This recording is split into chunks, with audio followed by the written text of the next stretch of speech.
Aspirants, what are you all doing. तो last video में हमने डिमांड एनालिसिस के साथ स्टार्ट किया था और हमने बेसिक चीजें पढ़ी थी कि डिमांड क्या होता है, डिमांड एनालिसिस क्या होता है and what are the types and factors affecting demand.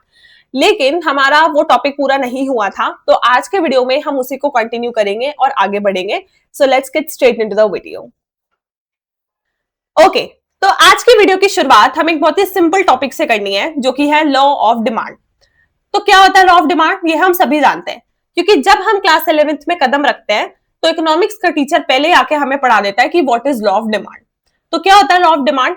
तो law of demand simply states that there is an inverse relationship between the price and quantity demanded. यानी कि लॉ ऑफ डिमांड ये कहता है कि जब किसी कमोडिटी का प्राइस बढ़ता है तो उस चीज की डिमांड कम हो जाती है, और जब किसी कमोडिटी का प्राइस कम होता है तो उस चीज की डिमांड बढ़ जाती है। ठीक है, बस लॉ ऑफ डिमांड हमें इतनी ही बात बताता है। रीड करते हैं इसको।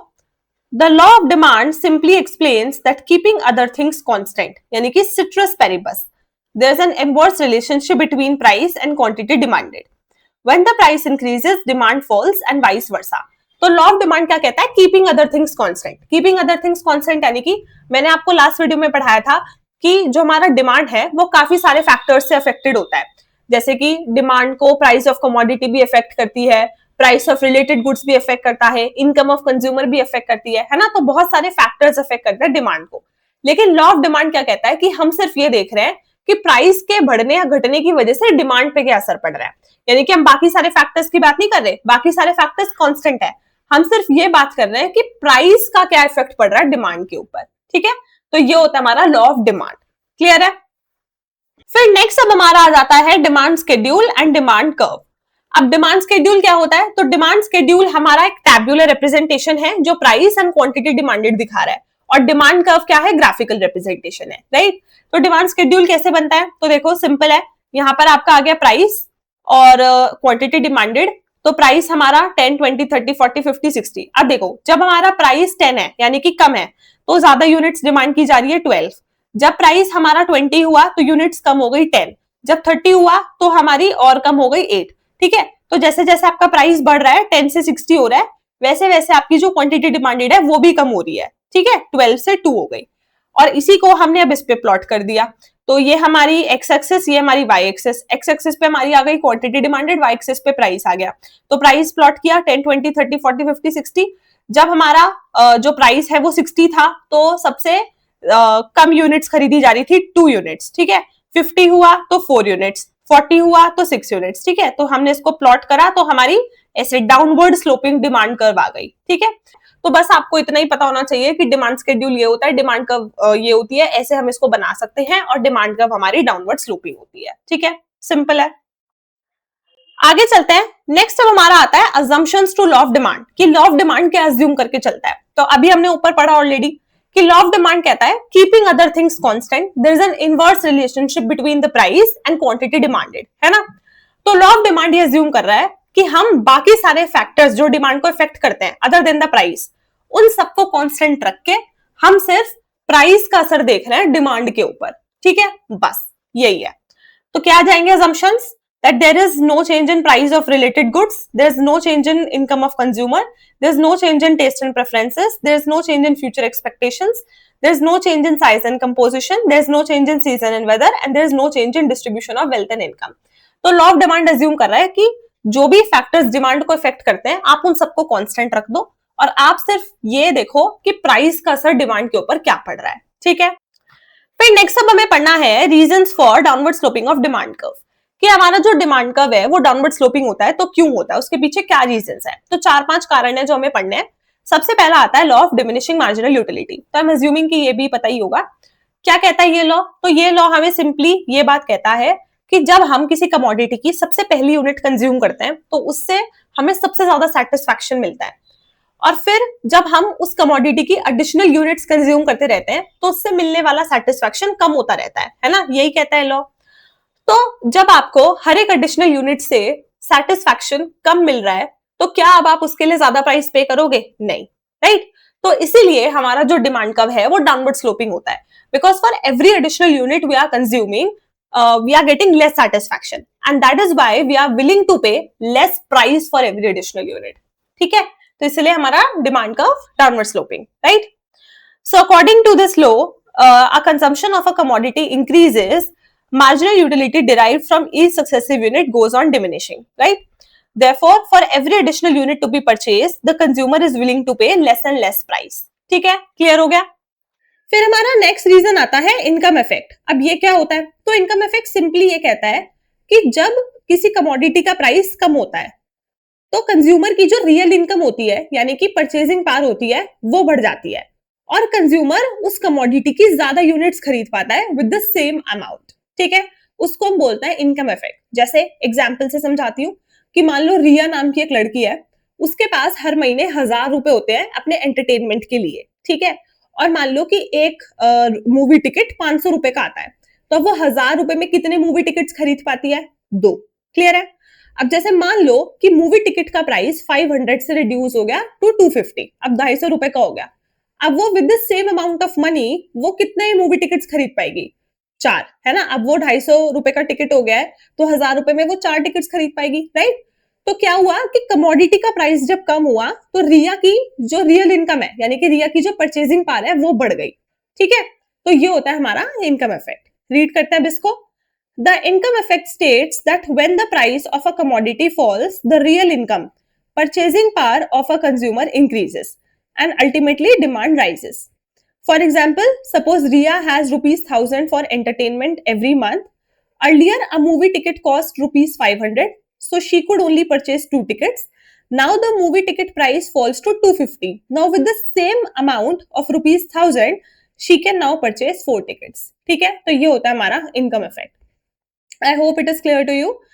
अब नेक्स्ट रीजन हमारा आता है इसमें सब्स्टिट्यूशन इफेक्ट। अब ये क्या होता है? तो ये भी हमें पता है कि मान लो अगर टी का प्राइस बढ़ा, ठीक है, तो टी की डिमांड कम हो जाएगी और टी की डिमांड अगर कम होगी तो लोग उसके सब्स्टिट्यूट की तरफ शिफ्ट हो जाएंगे, यानी कि कॉफी की तरफ शिफ्ट हो जाएंगे और कॉफी की डिमांड बढ़ जाएगी। ठीक है, तो सब्स्टिट्यूशन इफेक्ट यही कहता है कि अगर किसी कमोडिटी का प्राइस बढ़ता है तो उस पर्टिकुलर कमोडिटी की डिमांड कम हो जाती है और लोग उसके सब्स्टिट्यूट की तरफ शिफ्ट हो जाते हैं, यानी कि सब्स्टिट्यूट की डिमांड बढ़ जाती है। ठीक है, तो ये होता है हमारा substitution effect. So the substitution effect simply states when a price of commodity increases, the consumer shift towards it's substitute and the demand for substitute increases. ठीक है, नेक्स्ट हमारा आता है इसमें न्यू कंज्यूमर्स इफेक्ट। ये क्या कहता है? ये भी सिंपल है। न्यू कंज्यूमर्स इफेक्ट कहता है कि जब किसी कमोडिटी का प्राइस ज्यादा होता है तो उसको खरीदने वाले लोग कम होते हैं, लेकिन जब उस कमोडिटी का प्राइस कम हो जाता है तो ज्यादा कंज्यूमर्स मार्केट में एंटर हो जाते हैं और उसकी डिमांड बढ़ जाती है। ठीक है, जैसे फॉर एग्जांपल कि जब कोई नया आईफोन मार्केट में लॉन्च होता है तो बहुत हैवी प्राइस पे होता है, तो ज्यादा कंज्यूमर्स नहीं होते उसके। ठीक है, लेकिन ओवर टाइम आईफोन का प्राइस जब रिड्यूस हो जाता है तो ज्यादा कंज्यूमर्स उसको खरीदने लगता है, और ये होता है हमारा न्यू कंज्यूमर्स इफेक्ट। क्लियर है? So the new consumers effect states that when the price of a product decreases, it becomes affordable for more people and ultimately demand rises. For example, when a smartphone costs rupees 40,000, many consumers cannot afford it. But when the price falls to rupees 25,000, many new consumers enter the market and as a result demand increases. Right? तो ये होता है हमारा new consumers effect. और last आता है इसमें हमारा मल्टीपल यूजेस। मल्टीपल यूजेस यानी कि जब किसी ऐसी कमोडिटी का प्राइस कम होता है जिसके मल्टीपल यूजेस हैं, तो लोग उस कमोडिटी को ज्यादा खरीदने लगते हैं। जैसे मान लो कि मिल्क एक ऐसी कमोडिटी है जिसके मल्टीपल यूजेस हैं, कि आप दूध को पीने के लिए भी इस्तेमाल कर सकते हो, उससे चाय कॉफी बना सकते हो, उससे आइसक्रीम जमा सकते हो, उससे पनीर निकाल सकते हो, तो इट हैज मल्टीपल यूजेस, है ना? तो जब दूध के प्राइस कम होते हैं तो हम ज्यादा खरीद लेते हैं, जिससे कि हम उसको और चीजों में भी यूज कर सके, right? So some commodities have more than one use. Therefore, when their price decreases, consumers start using them for additional purposes. Hence, quantity demanded increases. ठीक है? तो ये हमारे 5 reasons हैं जिसकी वजह से हमारा demand curve downward sloping होता है। यहाँ से क्वेश्चन पूछा जा सकता है, तो आपको 5 reasons पता होने चाहिए। कौन से हैं? Law of diminishing marginal utility, then income effect, substitution effect, new consumers effect, and multiple uses. ठीक है? क्लियर है? फिर नेक्स्ट अब हमारा आता है exceptions to law of demand, कि वो कौन सी कंडीशंस हैं जहां पर आपका लॉ ऑफ डिमांड अप्लाई नहीं करता, यानी कि जहां पर आपका इवन इफ प्राइस बढ़ता है तो डिमांड कम नहीं होती, डिमांड भी बढ़ती है। ठीक है, तो सबसे पहला आता है हमारा गिवन गुड्स। ये एक इंपॉर्टेंट एक्सेप्शन है टू लॉ ऑफ डिमांड। गिवन गुड्स को हम गिवन पैराडॉक्स भी बोलते हैं, और ये किसने दिया है कॉन्सेप्ट? सर रॉबर्ट गिफन ने। ठीक है, अब देखो, सबसे पहले तो आपको ये पता होना चाहिए कि गिवन गुड्स कैसे गुड्स होते हैं। तो 4-5 कैरेक्टरिस्टिक्स हैं जो आपको पता होनी चाहिए। सबसे पहला, जो गिवन गुड्स होते हैं वो आपके इंफीरियर गुड्स होते हैं, ठीक है। दूसरा, गिवन गुड्स नेसेसिटी होती है। तीसरा, जो पुअर पीपल होते हैं वो गिवन गुड्स के ऊपर अपनी इनकम का काफी पोर्शन स्पेंड करते हैं, यानी कि एक सब्सटैंशियल पार्ट अपनी इनकम का स्पेंड करते हैं। और चौथा, गिवन गुड्स के कोई क्लोज सब्सटीट्यूट्स नहीं होते, ठीक है। तो हम कह सकते हैं कि जो गिवन गुड्स है वो यूजुअली पुअर पीपल ज्यादा खरीदते हैं, क्योंकि इंफीरियर गुड्स होते हैं और पुअर पीपल की इनकम कम होती है, तो इसलिए गिवन गुड्स वो ज्यादा खरीदते हैं। अब देखो, यहां पर आपका लॉ ऑफ डिमांड अप्लाई क्यों नहीं करता। एग्जाम्पल देती हूँ, मान लो एक गरीब आदमी है, उसके पास 100 रुपए है, ठीक है। अब 100 रुपए में 50 रुपए में वो गिवन गुड्स खरीदता था और 50 रुपए में वो कोई अच्छी क्वालिटी का गुड खरीद लाता था। अब मान लो कि गिवन गुड का ही प्राइस बढ़ गया, 50 रुपए से गिवन गुड का प्राइस 70 रुपए हो गया। तो क्या अब वो जो गरीब आदमी है वो कोई सुपीरियर क्वालिटी का गुड खरीदने का सोचेगा? नहीं, क्योंकि अब तो गिवन गुड खरीदने के ही लाले पड़ गए हैं, है ना, कि अब तो जो इंफीरियर गुड है उसी का प्राइस बढ़ गया है। तब तो वो सोच भी नहीं सकता कि वो कोई सुपीरियर क्वालिटी का गुड खरीद लेगा। तो इवन इफ अगर गिवन गुड का यानी कि इंफीरियर गुड का प्राइस बढ़ा है, तो भी जो वो कंज्यूमर है वो गिवन गुड को ही खरीदेगा, ठीक है। तो इसीलिए यहां पर हमारा लॉ ऑफ डिमांड अप्लाई नहीं कर रहा है। क्लियर है? रीड करते हैं इसको। सो गिवन goods are highly inferior, necessity, have no close substitutes, and poor people spend substantial part of their income on given goods. Therefore, when the price of given goods increases, the poor people become effectively poorer and increase their consumption. And that is known as Giffen paradox given by Sir Robert Giffen. ठीक है, तो clear हो गया सबसे पहला exception. फिर next exception आता है वेबलिन गुड्स। क्या होता है वेबलिन गुड्स? तो वेबलिन गुड्स जैसे कि लग्जरी बैग्स, लग्जरी वॉचेस, ठीक है, ये सब। तो इवन इफ अगर इनका प्राइस ज्यादा होता है तो लोग इनको फिर भी खरीदते हैं। क्यों? क्योंकि लोग लग्जरी चीजें क्यों खरीदते हैं? इसलिए खरीदते हैं कि उनका प्राइस ज्यादा है और वो लग्जरी को इंडिकेट कर रहे हैं, एक्सक्लूसिविटी को इंडिकेट कर रहे हैं, ठीक है। तो ये होता है। So Veblen goods are also known as articles of distinction such as luxury bags, luxury watches, etc., which are demanded only because of their high price, right? Third exception आता है हमारा स्पेक्यूलेटिव डिमांड, यानी कि अगर लोगों को लगता है कि आने वाले टाइम पे किसी चीज के प्राइसेस बढ़ जाएंगे, तो इवन इफ अगर प्रेजेंट में भी प्राइसेस ज्यादा है, वो फिर भी उस चीज की डिमांड करेंगे और डिमांड बढ़ जाएगी, ठीक है। जैसे फॉर एग्जाम्पल कि लोगों को लगता है कि आने वाले टाइम पे सोना और महंगा हो जाएगा, तो इवन इफ अगर प्रेजेंट में भी गोल्ड प्राइसेस ज्यादा है, लोग तब भी उसकी डिमांड ज्यादा कर लेते हैं, ठीक है। So when consumers expect prices to increase further in future, they buy more even though prices have already increased. ठीक है। फिर नेक्स्ट पॉइंट आता है फियर ऑफ शॉर्टेज, कि अगर लोगों को लगता है कि भाई इस पर्टिकुलर कमोडिटी की शॉर्टेज हो सकती है, तो वो हाई प्राइस पे भी उस कमोडिटी को खरीद लेते हैं। जैसे कि अभी पीछे क्या हुआ था कि ऐसा लगता था कि गैस सिलेंडर की शॉर्टेज हो सकती है, और हो भी रही थी, तो लोग क्या कर रहे थे, हाई प्राइस पे भी सिलेंडर खरीद रहे थे, है ना। So during emergencies, consumers buy more goods even when prices rise because they fear future shortages. ठीक है। नेक्स्ट आता है ignorance effect, जिसको हम illusion of quality भी बोलते हैं, कि कुछ लोग ऐसे होते हैं, उनको लगता है कि अगर कोई चीज महंगी है तो मतलब उसकी क्वालिटी बहुत बढ़िया है, ठीक है, तो इसीलिए वो उस चीज को खरीद लेते हैं इवन इफ अगर उसका प्राइस ज्यादा है। So some consumers believe that a higher price indicates better quality and as a result they may purchase products even if the prices are high. और लास्ट पॉइंट आता है हमारा नेसेसिटीज, या जिसको हम बोलते हैं एसेंशियल गुड्स। अब जो हमारी नेसेसिटीज होती है, जैसे हमारी दवाई हो गई और हमारा बेसिक फूड आइटम्स, यानी कि हमारा बेसिक राशन हो गया, इवन इफ अगर उनके प्राइसेस बढ़ेंगे, हमें फिर भी उनको खरीदना ही पड़ेगा, ठीक है। So for essential goods such as basic food items, medicine etcetera, demand may not decrease even if the price rises because consumers can not easily stop consuming them. तो ये हमारे 6 एक्सेप्शंस है टू लॉ ऑफ डिमांड, यानी कि इन 6 conditions में हमारा law of demand apply नहीं होता, ठीक है।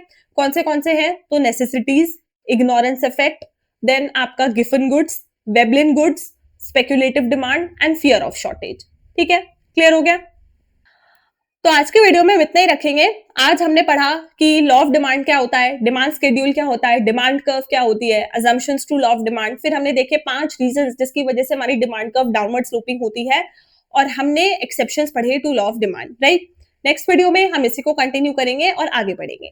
अब मैं आपको एक बहुत ही इंपॉर्टेंट अपडेट देती हूँ इस वीडियो के डिस्क्रिप्शन में आपको मेरे व्हाट्सएप ब्रॉडकास्ट चैनल का लिंक मिलेगा, उस चैनल को जरूर से ज्वाइन कर लो। वहां पे मैं आपको सारे जो प्रैक्टिस क्वेश्चंस हैं, इंपॉर्टेंट टॉपिक्स, पीवाईक्यू, सब चीजें मैं आपको वहीं पे प्रोवाइड करूंगी, तो उस चैनल को ज्वाइन कर लो। ऑल्सो आप मुझे कमेंट्स में बताओ कि आपको वीडियोस कैसे लग रहे हैं। अगर कोई डाउट है तो वो भी जरूर पूछो, अपना फीडबैक दो, और ऑल्सो लेट मी नो कि what else do you expect from me, because मैं चाहती हूँ कि मेरे पढ़ाने से आपकी यूजीसी नेट मैनेजमेंट की जो ये जर्नी है वो स्मूथ हो जाए और आपकी प्रिपरेशन एकदम इजी गोइंग हो जाए। ठीक है, तो आप ऐसे ही मेरे चैनल के साथ जुड़ जाओ। ठीक है, सब्सक्राइब करो चैनल को और ऐसे ही सपोर्ट करो, एंड मिलते हैं नेक्स्ट वीडियो में।